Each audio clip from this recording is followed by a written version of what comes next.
about you. Thank you very much. All right. Have a seat. Thank you very, very much. That's nice. Here, okay. Yesterday, I had to turn off my circuit breakers, and I'm not going to tell you why. It's none of your business. But I can't tell you everything. You'll have no mystery left. I can't share everything in my life. Anyway, so I had to turn my circuit breaker off, and we should all know, by the way, where our circuit breaker boxes are in case of an emergency, or if the thing happened to me that I'm not going to tell you about. But all right, I'll tell you. I had to change a light fixture. So. And I'm not going to tell you what kind or where it was or what room or how many wattage. But anyway, so I had to change the thing, and I had to turn off the circuit breaker. And it's good to know how to do things like that. I mean, it's not a big deal. You just find the box and you switch it off. But there are things, in a case of emergency, there are 3 things, just in case you don't know, 3 things you do in case of emergency. You turn off the gas, you turn off your electricity, and you drink your white wine before it becomes room temperature. And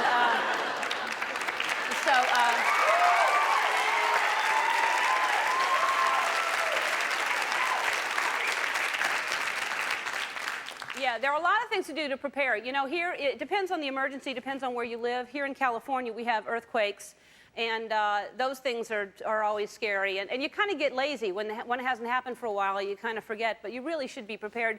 You're supposed to have, like under my bed, I have sweatpants and tennis shoes in case I have to run out of the house and play tennis. And, well, it's a good stress reliever. So I have that. And then they say to stock up on water and on canned food, which I don't like canned food, so I don't have any canned food in the house at all. I have water, but I don't have any canned food. My cats are set, though. I have, like, cases and cases of cat food.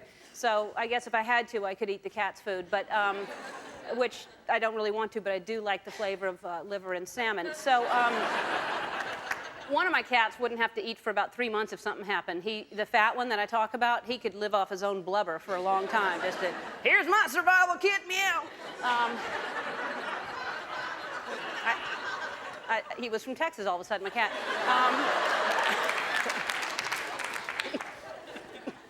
And I like that part of it was English and part was meow.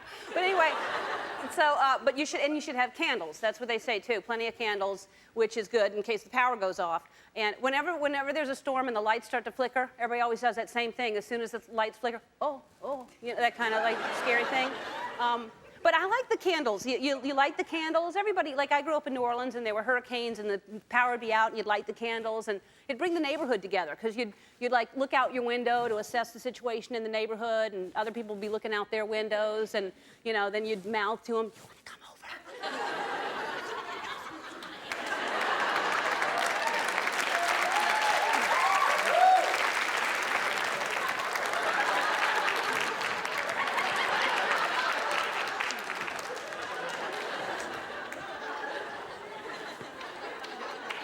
It's hard to figure out what kind of wine to serve with the cat food because it's confusing because liver and salmon, it's a conflict because liver, I'd usually serve a nice cab, but then the salmon, you'd want a white wine with the salmon. So I guess a blush or a rosé, a nice Pinot Noir.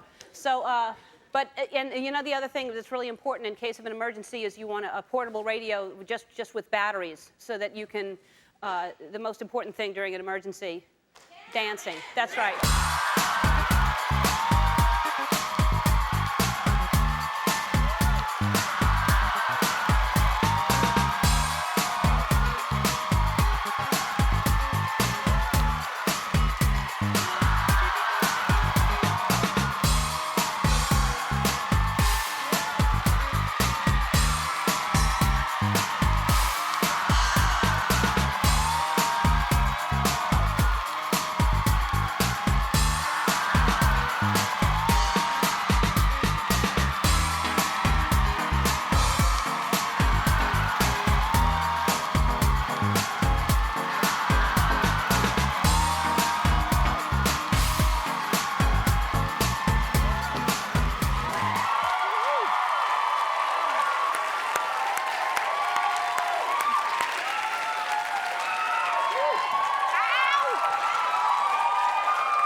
There's a thing. I had to see. I there was noticed. yeah, I had to, and then I just put it right back. I don't know why. It's a thread, and someone could trip on it. David Bowie or Tina Fey walks over and have a lawsuit on our hands. Those people are just lawsuits happy.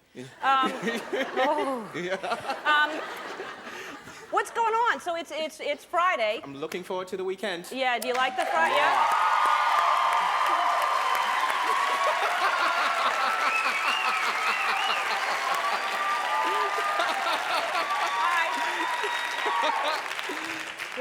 What are your weekend plans? A bit of spring cleaning, and I might run in a charity race. Might being the operative word. Well, I didn't even know you ran. I didn't either until I was asked to. And how far is the run? 3 miles.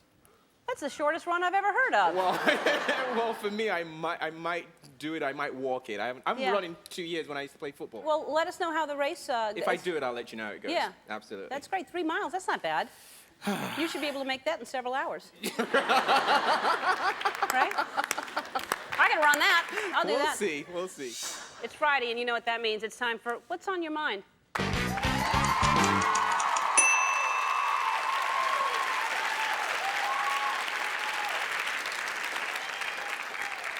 All right, so this comes from Marilyn Nielsen. Hi, Ellen, or whoever is your screener. You look like you're having such fun standing there and doing your monologue, yet when I do the same thing as you do, my adult kids tell me to stop blethering. I would like to ask you a favor. It'll cost you nothing. Would you turn around sometime and let me see the back of your head/hair? I have the same type of hair that you do. My grandfather used to tell me my hair was as curly as a pound of candles. Anyway, that's all for now. Ta-ta, Marilyn Nielsen in the Idaho Panhandle.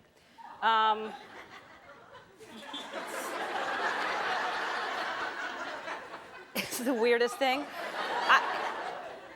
You know, Marilyn, it's not really an easy thing for me to talk about the back of my head, and there's a reason I don't turn around often, but you asked for it, and I like to give you what you asked for. Here's the back of my head.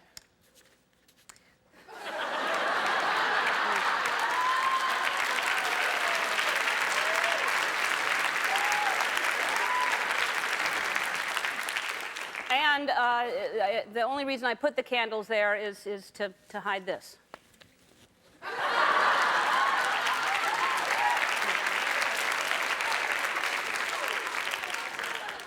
Candles are an old Amish trick to hide the bald spots, and I hope you're happy now, Marilyn. All right, then I don't know this last name. Soroya Krajnik. What?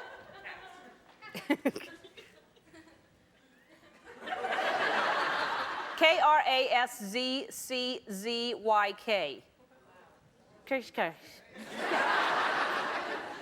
All right. Hi, Ellen. I love you and your show, and I watch the tape it every day. I also love The Big Finish on Friday, 3:26, when you dance with Tom Hanks. But I couldn't help noticing that when you danced cheek to cheek with Tom Hanks, you made a weird face. Perhaps you could looky-loo this and explain what was on your mind at the time. Thanks, Ellen, and feel free to call me anytime. Soroya. Okay, yeah, when I was dancing with Tom Hanks, I remember this exactly, and I didn't think anybody would notice it, but I guess she did. So here's Tom and I, and I was worried, actually, that he would grab a hold of the candles on the back of my... So, oh, see that?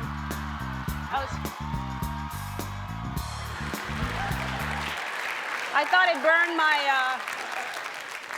I think I burned his hand, because look at his face right there.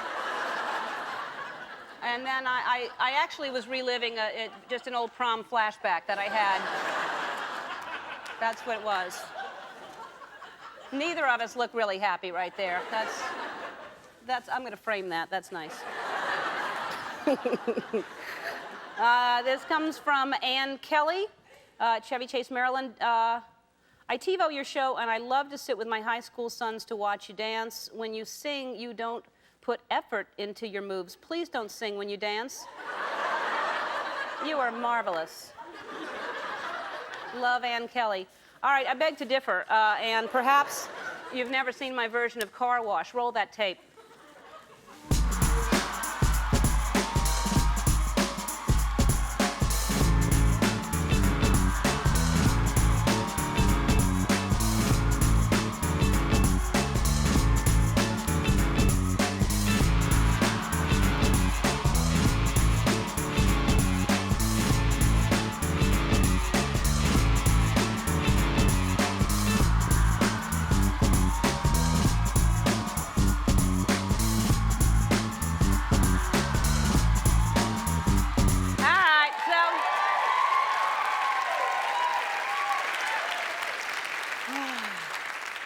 I don't do that at a car wash. I mean, that's more effort that I put into actually washing my own car. So for me to be able to sing and to dance like that, that's a lot of effort. And I think that, Ann, we should let the audience judge. Should I sing when I dance?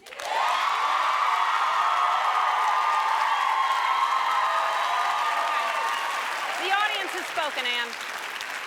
Don't go away. When we come back, David Bowie's going to be singing for us. You have Sodom. All right. Look at you. Yeah. All right. So I'm just a huge fan. I think you're so hilarious and so smart. And the last time I saw you was at the Emmys, and I didn't recognize you, and I'm so sorry about that. Oh no, it was really funny because I came up to Ellen at the Emmys, and I had like my hair was really big, and I had a fancy dress on. I had no glasses and tons of makeup, and I came up to you and I was like, "Hey, I just want to say I love your new show." And Ellen was like, "Thank you." And this look was like, "Thanks a lot. We're having dinner." And so like I was like, beep, beep, beep, beep, like abort mission. And then you're so nice because you came 5 minutes later. You tracked me down, and you're like, "I'm so sorry. It was so out of context." And you tracked me down at the Emmys Well, party I was to so. say It was hi. one of those things where I sat down and I was trying to eat. I was starving, and I kept turning around and turning around, and I just thought, I just really need to eat. And I turned around, and then I felt something like a little tap, and I turned around. And I love your new show. I said, "Thank you so much." I was trying to be You were polite, very but I nice. really needed to turn around, and then that kind of thing went. That was Tina Fey. That was Tina Fey. You And know I what was happened to me at the Emmys too? I just remember this was because they had like a lobster tail dinner, right? And so I ate my lobster tail, and then the rest of my table was empty. So being the like white trash that I am, I scooted down and tucked into another lobster tail. Yeah. And a lady came up to me and was like, "May I see your ticket, please?" No. Because I was eating multiple lobster tails. Oh, man. You scooted down to another lobster tail. So now you're the first, I don't know how many people know this, you're the first female head writer that SNL's ever had. That is a huge thing.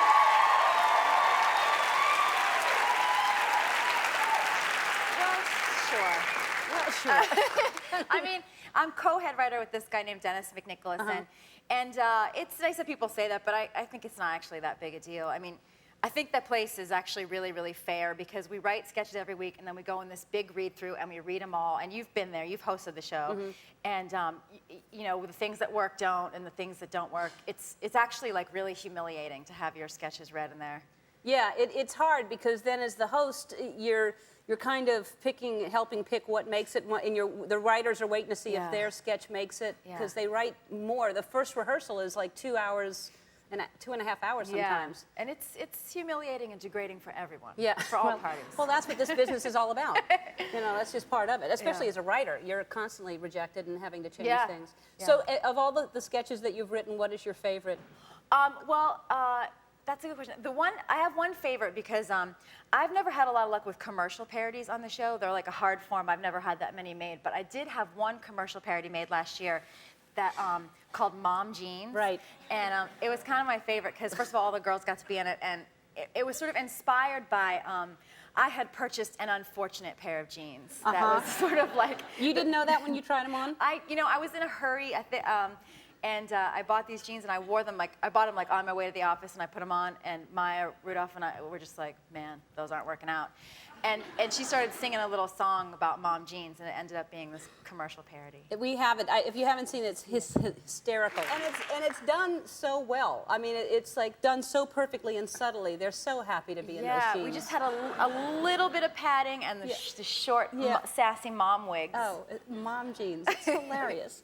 No, so now you do so many parodies on people and on and I'm. Please don't do one on me. Can't promise that. Yeah, I know, but be nice. Have you been confronted by people that you've done parodies on? Well, luckily, I don't personally hang out with any famous people, so I don't run into movie stars. But I did get a letter once from Barbara Walters. We wrote this parody of The View years ago. My friend Lori Nassau and I used to write these parodies of The View, and we got a letter from Barbara Walters to the writers. It said, like, thank you for your parody of The View. But it was weird because, like, she tracked down who wrote it. She did her research, and it was like this really nice letter, and it sort of, at the end, it sort of got the feeling it was like, thank you and never again, please. Yeah. And you're just like, kind of like sort of like, I know where you live tone, yeah. And then one time, I think one time Sharon Stone got mad at Gwyneth Paltrow for playing her in a sketch that I wrote. And so I was kind of relieved that Sharon Stone didn't know that I wrote it. Oh, well, now she does. Yeah. Now Sharon knows you wrote it. I wrote it. You think Barbara Walters comes after you? What are they gonna gang up on me together? They're gonna be like waiting by my car. Barbara and Sharon? Yeah. But it's a good story. Then you do a parody of them beating you up. Right. Yeah. It'll be good. We have to take a commercial. We'll be back. We're back with Tina Fey, and that's a clip from Mean Girls, which I can't say enough about it. Mean Girls is, it's not like, I don't know how they're advertising it, what it looks like, but it's not a teen movie. It's not just for, but although if I were a mother and had a teenage girl, I would make her see this movie because it's fun.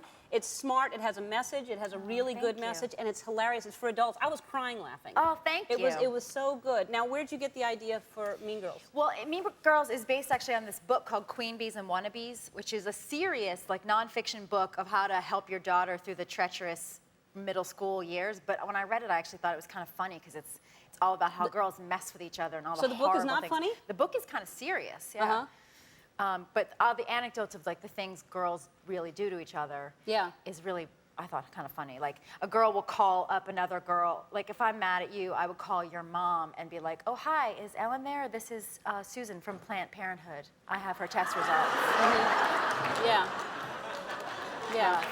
I would never do that to your mom. No. Yeah. You would never do that to me, though. Not to you. No. Maybe to Sharon Stone. Yeah. And I don't think my mother would fall for it. No. Either.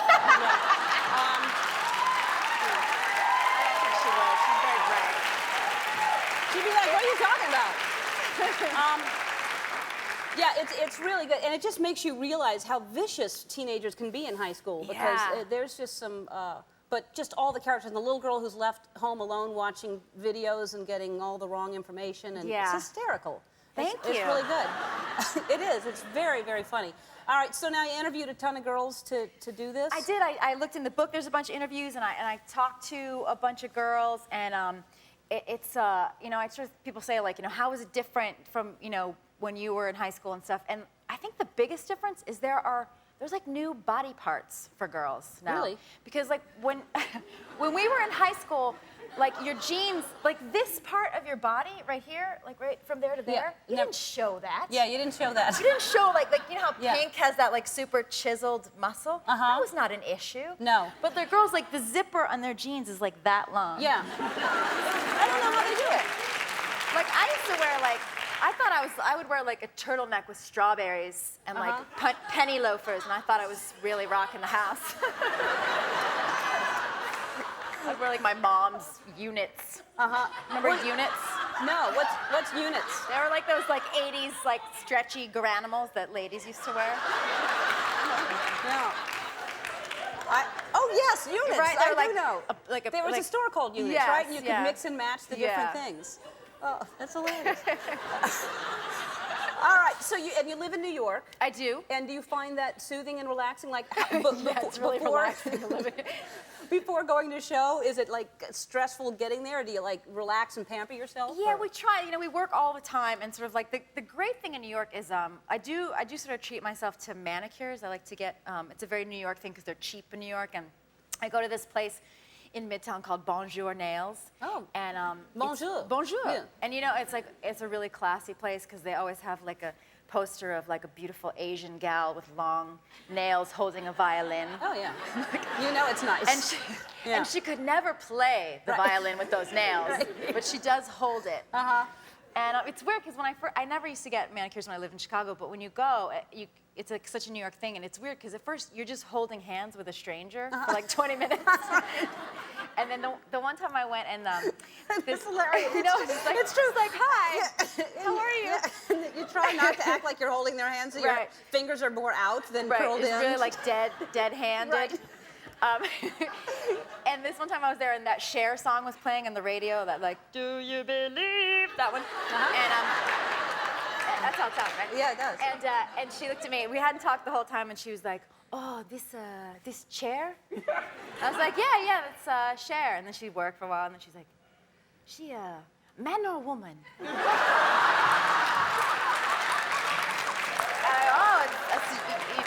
you know, Cher is a woman. She's like, oh. And then she worked one, and she was like, she had a very beautiful body, which I thought freaked me out because, I mean, she had seen Cher. Right. And still wanted me to tell her if it was a man or a woman. Yeah. Right. So that's how I pamper myself. Right. In response to your question. I help Asian women figure out Cher's gender. Right. Yeah. And you know, she's still asking people. She's not convinced yet. She kind of didn't believe me. She was like, Yeah. Well, so far it's been Barbara Walters, Sharon Stone, and now it's Cher that you've pissed off. So I should stay home. Good luck to you. Yeah. All right. Well, listen, I'm a huge fan. You're hilarious. Oh, thank you. I'm a huge fan of yours. And the movie is Mean Girls, and I'm telling you, you got to go see it. It opens in theaters April 30th, and David Bowie is going to be here right after this. Don't go away. It's here. Goes that way. I just wanted to see the tip. Yeah. Yeah. Okay, well, that's how it happens. How are you? Good, how are you? Very well indeed. All right, so I'm just thrilled as it can be to have you here. Just cat's whiskers, is it? Is that, thrilled as a cat's whiskers. I've never said it before, but I'll say it. I'm sorry, I was just trying to help out. No, it's a good one. It's the only expression I know. Is that really an I use it for expression? everything. Cat's whiskers? Yeah, if I'm depressed, I feel like the cat's whiskers. Or, And can you say it if you're happy too? I feel like, Hey, I feel like the cat's whiskers. Oh. Well, Well, I'll say it. So how's the tour going? Yeah, how's the tour going? No, first I want to talk about you and your beautiful wife, because now you're in a new campaign for, is it, I don't want to say the wrong, who are you doing this for? Well, I thought, actually, they started off as passport photos. Yeah. But I think Tommy Hilfiger liked them so much that he asked if he could Tommy use them. Hilfiger, that's what I thought. I suspected something when we turned up and there was a hotel room and a bed involved. I thought, this isn't all passport photographs. That was fun, I bet. Yeah, it's a treat working with the wife. And how long have you and Iman, your anniversary's tomorrow? Actually, you know, well, which one? We got two. Okay, well, what do you want to talk about? Tell us all of them. No?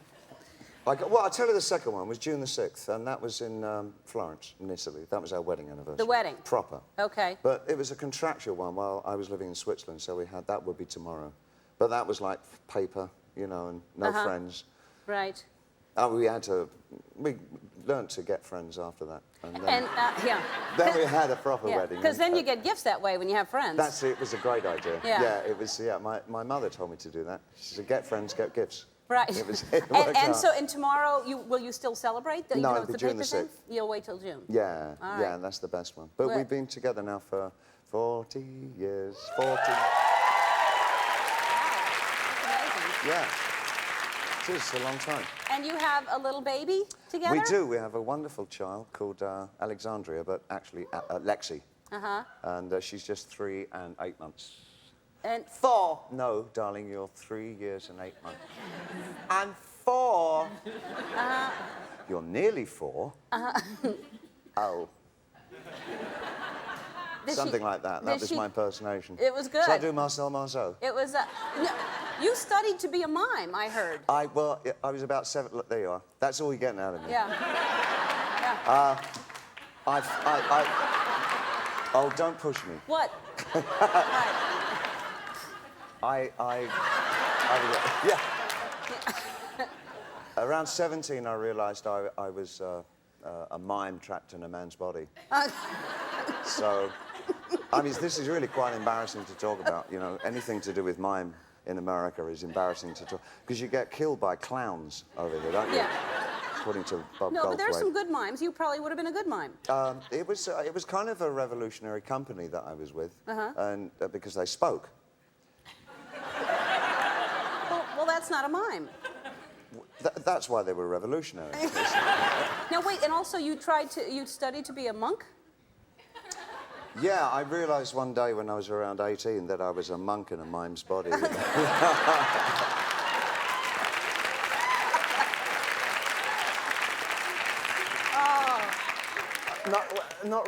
Yes, I kind of, you know, I was young, fancy-free, and Tibetan Buddhism appealed to me at that time. I thought, there's salvation. It didn't really work. Then I went through Nietzsche, Satanism, Christianity, pottery. and ended up singing. It's been a long road. Yeah. Tell me about the tour. No, you're Listen, gonna... let me tell you something All right, about the tell tour. me, tell me. We've had some real fantastic sartorial moments recently. In fact, over the last couple of days. And we have a rabbit that follows us around on tour. It's a big pink bunny, and he's always at the front. And I thought it was just a real big bunny, you know, I thought, well, it's rock and roll, you know, it's just a 5'3" bunny thing. And then we got the plane out one night and the bunny was on the plane. It's still in the costume. I kid you not. Listen, I've never met you before, but you're high as a cat's whiskers right now. Hey, I love you. Everybody in the audience is getting a copy of David's new CD, Reality.